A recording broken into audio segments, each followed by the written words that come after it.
Having a Rolls-Royce car is like having gold bars, diamonds, or a Birkin. Since its establishment in 1884, this brand has stayed relevant for centuries. But did you know that the founder of the Rolls-Royce brand was a poor young boy who sold newspapers at 9 years old?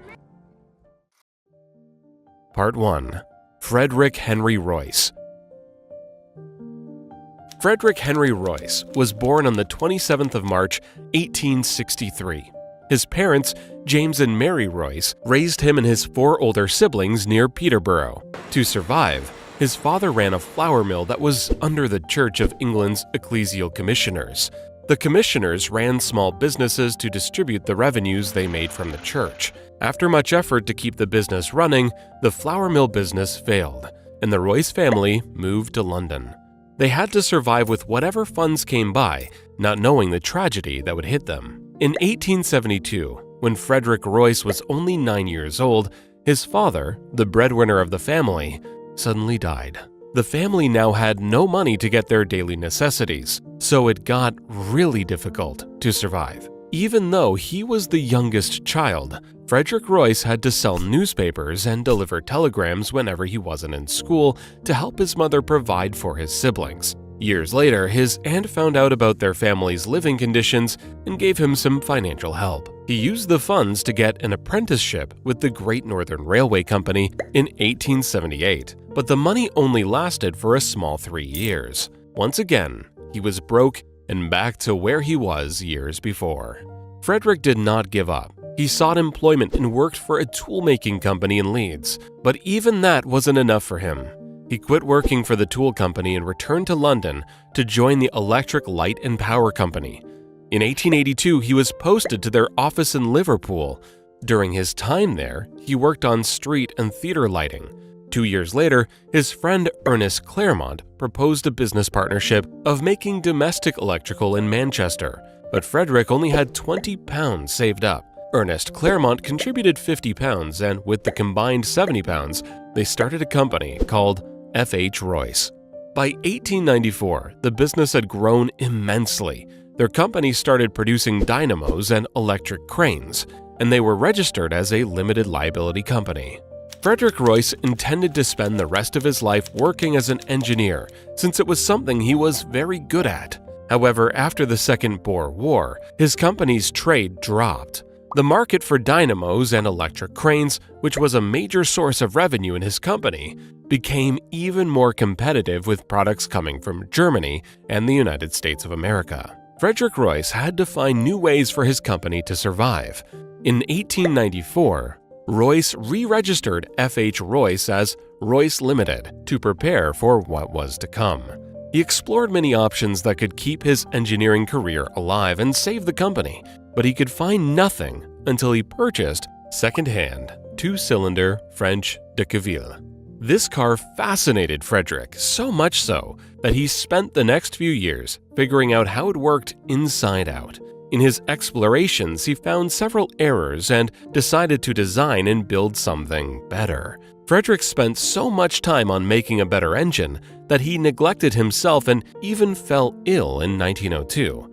However, this did not stop him from exploring engines. By 1903, Frederick had designed and built his first petrol engine. He worked even harder to build a car that was better than his own 2-cylinder French de Queville. Regardless of all his troubles, he never gave up and finally succeeded.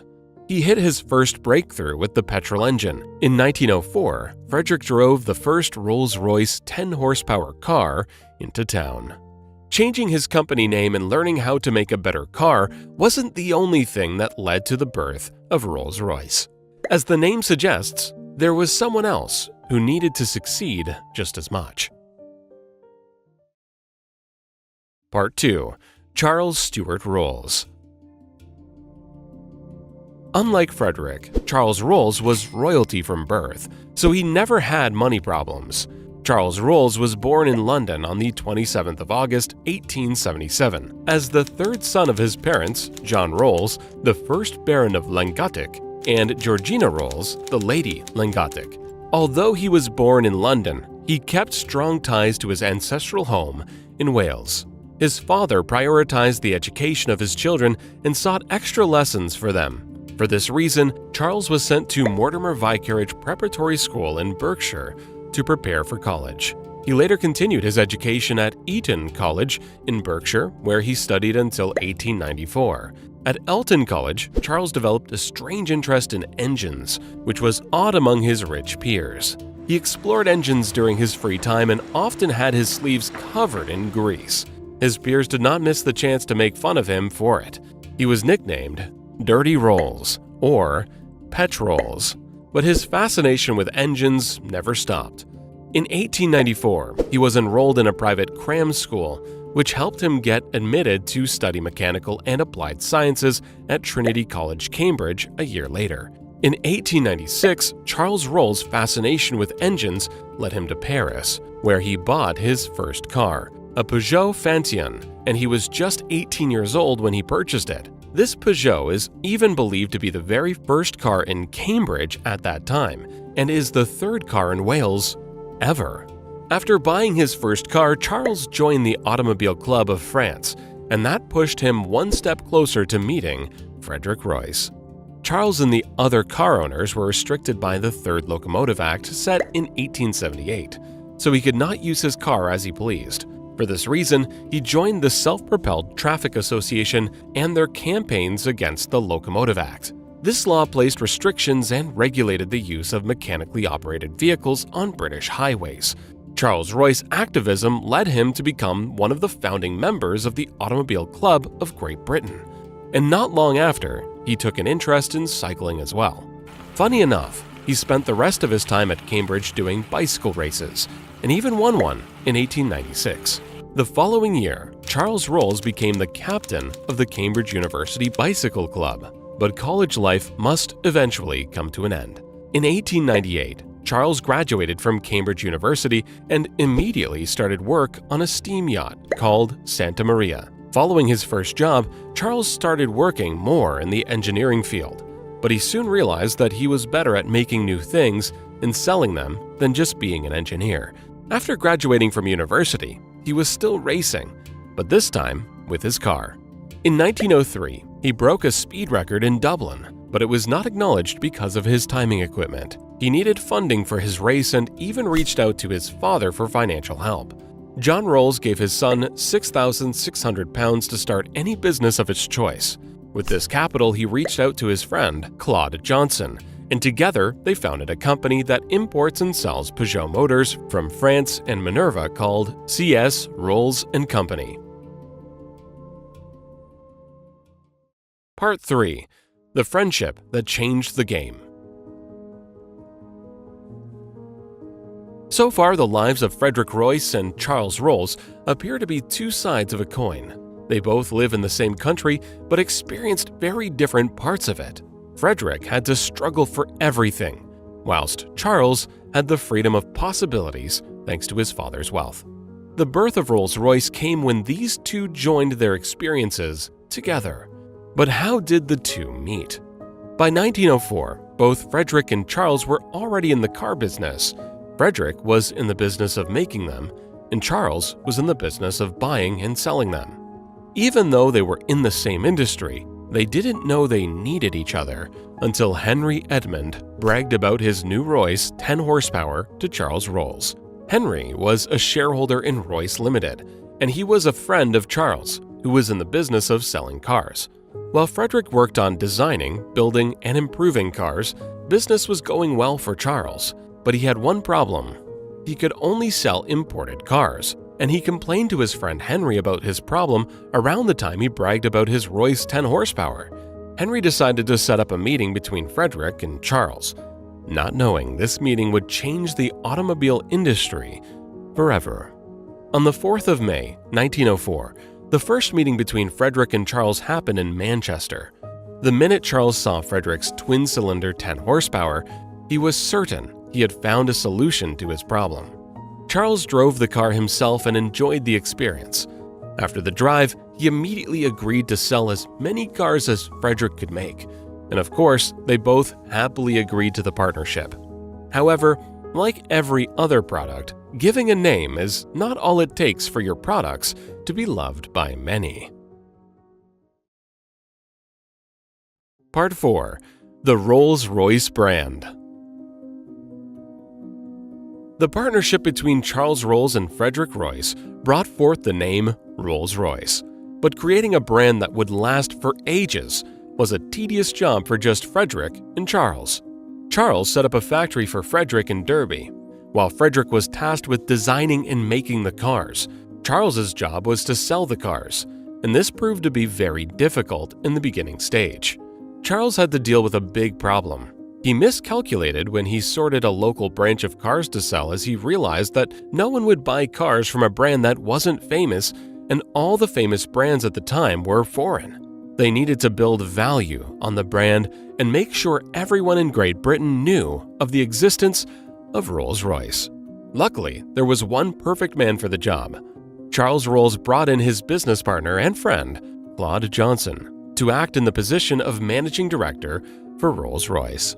While Charles Rolls was a skilled salesperson, Claude Johnson was excellent at publicity. With him as managing director, he helped improve the reputation of the brand, and thus, slowly, more people started to buy Rolls-Royce cars. Claude Johnson started several advertisement campaigns to promote the brand. 2 years after the Rolls-Royce partnership, Frederick successfully built a car with a 6-cylinder engine, the Silver Ghost, which would soon become one of the best-known cars. Claude used this new achievement to advertise Rolls-Royce as the best car in the world. This phase is still associated with the Rolls-Royce brand to date. Even though the name of the car didn't have Claude's name, there was no denying his contribution to the Rolls-Royce brand. However, people often regarded him as the hyphen that keeps the Rolls and Royce together. In 1910, business was going smoothly. Frederick worked harder and harder because he craved perfection, completely ignoring the fact that he had fallen ill because of his hard work 8 years ago. Fortunately, his illness didn't return as many had expected, only until something tragic happened. When Charles wasn't on salesman duty, he enjoyed racing with his cars, but he also enjoyed flying as well. Charles took interest in flying in 1907, and after he failed to persuade Frederick to make aero engines, he bought a Wright Flyer, one of the earliest aircraft to be produced by the Wright brothers in the United States of America. Their aircraft was developed around the time of the Rolls-Royce partnership. On the 12th of July 1910, Charles took a flight in his Wright Flyer, but the plane encountered an accident mid-air, which led to his death. Charles Rolls became the first Briton to die in an aeronautical accident. The death of Charles Rolls affected the company greatly. Claude and Frederick lost their good friend and business partner. Claude, who understudied Charles while he was alive, took over his salesman job beside his promotion job. In 1911, a few months after Charles died, Frederick fell ill again, and this time, it was more serious. He had no choice but to leave Derby for London to treat his illnesses in 1912. Frederick had a major surgery done in London, and the doctors told him he had only a few months to live. Frederick is known to be controlled by perfectionism, and against the doctor's instructions, he stubbornly returned to Derby, insisting on checking the new designs of engineers himself. However, he was not allowed to visit the factory, which had moved to another location while he was in London. Meanwhile, Claude was running the Rolls-Royce company in the absence of both Charles and Frederick, but he wasn't doing it on his own. After Frederick fell sick in 1902, minor illnesses constantly threatened his health, and he feared he would die before they accomplished anything big. So in 1908, Frederick rigorously drew out plans for the future of Rolls-Royce. According to his visionary plan, the company would have a larger factory at a different location by 1912. Claude used this as an opportunity to keep Frederick away so he could recover and return stronger. Unfortunately, he was never able to return to the factory because of his bad health, but he bought a villa in southern France and a house in Crowborough, East Sussex. While traveling back from France to East Sussex, the First World War broke out in July 1914. Part 5. RollsRoyce Aerospace. When the First World War started in 1914, Rolls-Royce was taken by surprise because their company focused on producing luxury cars. With a war of this scale, the military would need aero engines, and Rolls-Royce never produced aero engines. The company became vulnerable, and Claude Johnson, who was managing the company, was afraid the bank would withdraw its overdraft facility that Rolls-Royce depended on. Frederick Royce never liked the idea of designing an aero engine. Charles had tried to convince him to design aero engines while he was alive, but Frederick's refusal never ended. Claude and the other directors at Rolls-Royce decided not to follow the trend of producing aero engines. They expected that the war would not last for a long time and went on with plans for making more luxury cars. However, they were gravely mistaken. The decision to stay away from producing aero engines changed when the War Office persuaded Rolls-Royce to manufacture 50 air-cooled V8 engines. While the air-cooled V8 engine was still in production, the Royal Aircraft Factory asked for new 200-horsepower engines. Rolls-Royce eventually agreed to overturn their decision, and they began the production of aero engines. But aero engine production was a new field for them, which they had to do while also producing cars. So they struggled to manufacture the aero engine according to the quantities and time frame given by the War Office. Having Frederick around would have been a big help, but he was still very sick and was not allowed to come to the factory. However, he continued to design engines from his home and sent them to the factory to be produced. In 1915, Rolls-Royce successfully developed its first aero engine, which was the 12-cylinder Eagle. 2 years later, Frederick moved to a village called West Wittering in West Sussex. After the creation of the first aero engine, Rolls-Royce made other designs, and Claude named them after the birds of prey. There was the smaller 6-cylinder Hawk, the 190 horsepower or 140 kilowatt Falcon, and a larger 675 horsepower or 503 kilowatt Condor, which was produced before the war ended in 1918. The shortage of delivery during the First World War helped Claude understand they needed to expand again, but he feared licensing production of the aero engines to other manufacturers would put the quantity of their product at risk. However, he used the Derby factory as an extension to increase the production rate. Production of aero engines made up a majority of Rolls-Royce by the late 20s, and business was booming.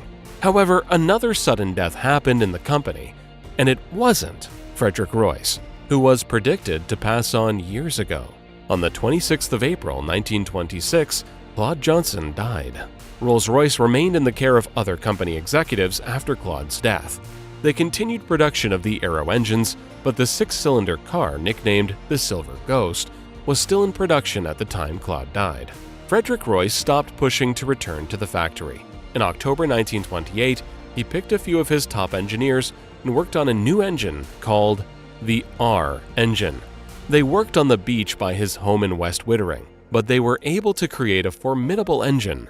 In less than a year, the R engine set a record for air soaring at 357.7 miles per hour. The engine won the Schneider Trophy of 1929, but it was denied funding for production by Ramsay MacDonald, who was the Prime Minister of the United Kingdom at the time. Frederick continued designing engines at home until his death in 1933. In 1935, Frederick's last design, the Merlin Aero engine, was flown in prototype form for the first time. You would expect that now all the founding members of the Rolls-Royce partnership were dead, the company would be over as well. But the brand was here to stay. Part 6. New Ownership. Rolls-Royce remained a corporate entity under the management of its directors, but the company couldn't stay on its own. After several decades, the company couldn't meet up its financial obligations, and in 1971, the executive put Rolls-Royce up for liquidation, and it remains so to date. The assets owned by the company were immediately bought by the government and registered under the company name Rolls-Royce Limited. Although a majority of Rolls-Royce production came from aero engines, the government separated Rolls-Royce Motors from the company, and it returned to the stock market under the government of Margaret Thatcher. The ownership of Rolls-Royce continued to change to different subsidiaries over the years. In 2003, Rolls-Royce plc was handed over to the Rolls-Royce Group, but it was handed down again to Rolls-Royce Holdings in 2011. However, Rolls-Royce plc stayed as the principal company, while Rolls-Royce Motors remained separated. The different subsidiaries of Rolls-Royce caused a lot of confusion, which is why on the 14th of June 2018, the company announced that they were restructuring the business. Rolls-Royce was divided into 3 units: Civil Aerospace, Defense, and Power Systems. This decision helped the company save up to £400 million per year as of 2020, while the cost of restructuring was €500 million. Even with the new division, Rolls-Royce continued production of aero engines and produced gas turbine engines for commercial use for military and corporate aircraft. But in the United States, they make air engines for both corporate jets, helicopters, and turbo aircraft. Rolls-Royce is now a known name in the aerospace business. They are currently the second largest producer of aero engines in the world. The first factory in Derby was still operating, and Rolls-Royce had about 15,700 employees, while 10,300 worked in other factories. However, their decision to reduce the subsidiaries of the company into just 3 units caused thousands of people to lose their jobs. 3,000 people in the UK alone lost their jobs. The company hoped that the production rate would make up for the staff that they had lost from trying to restructure the company. Dear hopes were caught short when the global pandemic hit in 2019-2020, causing them to lose even more of their labor force. Presently, as of September 2022, Rolls-Royce Holdings' net worth is $1.77 billion. While the holding company is famous in aerospace, most people think about Rolls-Royce Motors when they hear the brand's name. Rolls-Royce Motors produce 5,152 every year. Thanks to the entertainment industry, the car's popularity continues to grow, especially in the hip-hop industry. According to statistics, the top 20 songs on the Billboard Hot 100 from 2014 to 2017 mentioned Rolls-Royce more times than any other luxury car brand. The Rolls-Royce brand remains popular after over a century. Have you tried to purchase a Rolls-Royce luxury car? Do you know any celebrities that own one? Comment below and like this video, and check out the other on our channel.